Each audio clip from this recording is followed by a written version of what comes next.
Well, Iran and the permanent members of the UN Security Council plus Germany hold a fresh round of nuclear talks in Geneva. Foreign Minister Mohammad Javad Zarif is heading Iran's negotiating team, while the European Union's foreign policy chief, Catherine Ashton, is representing the other side. Zarif and Ashton are now holding a bilateral meeting. Earlier, Zarif also met with the Chinese delegation. Iran and the other 6 countries have expressed optimism for striking a deal. They last met in Geneva 10 days ago, but failed to reach an agreement after France, under pressure from Israel, blocked the last-minute deal. In its latest comments, Paris has expressed hope for a deal in the new round of talks, adding that its position has not changed. Press TV's Homa Lesgi has traveled all the way from the capital Tehran to Geneva, and she joins us now to tell us more about the talks. Well, Homa, I'm assuming the talks have started. We just reported a bilateral between Zarif and Ashton is taking place. Tell us more if you can.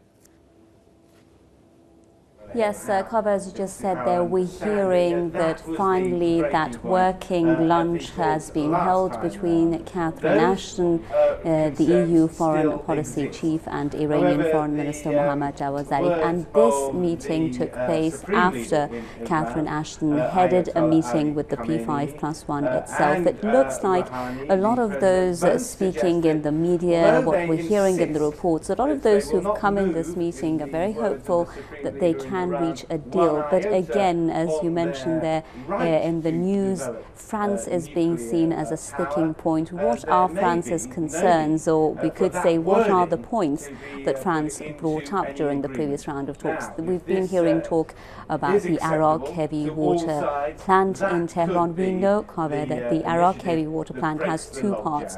One part is the part that produces heavy water, and then there's the other part of the reactor, the research reactor, that Iran says it's using to produce radioisotopes. And these radioisotopes, it says, are for medical purposes.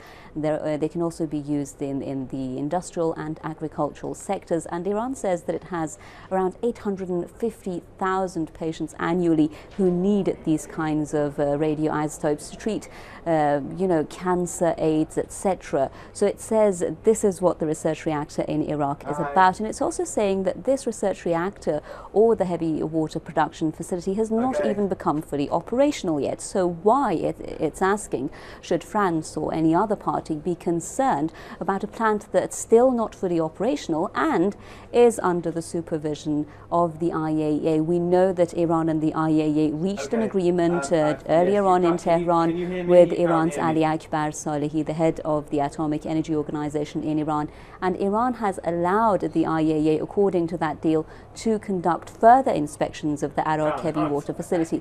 When Iran's foreign minister says we have cooperated with the international community, with the P5+1, beyond our obligations under the NPT, the Safeguards Agreement, this is what he means, that Iran, in order to build confidence, is ready to take these measures beyond its legal obligations, but it also expects the other side to give a reciprocal response to this and to give something that can balance it out. So if Iran is taking measures beyond its obligations, it also expects the P5+1 to lift the sanctions. We are hearing already voices from the US Congress, for instance, that they want more sanctions on Iran, and the talk is, of course, this is all about Israeli pressure. France was even criticized by Iran's leader, although he didn't directly mention France, but he did say that those countries who are trying to toe the Israeli line are humiliating themselves. So a lot of anger we're seeing from the Iranian side about why one side should be seen as a deal broker. Iran says it's come with good faith, and we even heard John Kerry say, Kaba, that the United States is also come in good faith, and William Hague has been quoted as saying now that we're actually close to a deal. But we have to see, of course, whether this deal can be reached, whether those concerns that were voiced by France concerning the Arak research reactor, concerning Fordo, can be addressed. Iran says that it is ready to allay all international concerns, but it will not go beyond its red lines. What are the red lines? Uranium enrichment in itself. Iran says it's not going to stop that. It can negotiate, it says, the 20% level, but it's not going to stop it altogether. So we'll have to, of course, wait and see. Things are very in the early stages. And just before I finish, Kaveh, quickly for our viewers, Iran has also said that even if an initial agreement is reached in this round of talks in Geneva, that that would just be the first step before very difficult negotiations ahead on further details, because any agreement here, Iran says, will be temporary, will be on a temporary basis. For instance, we're hearing reports of 6 months, etc., that Iran will take confidence-building measures and sanctions will be relieved. After that period, more discussions would be held. That, of course, depends on what happens in these round of talks in Geneva.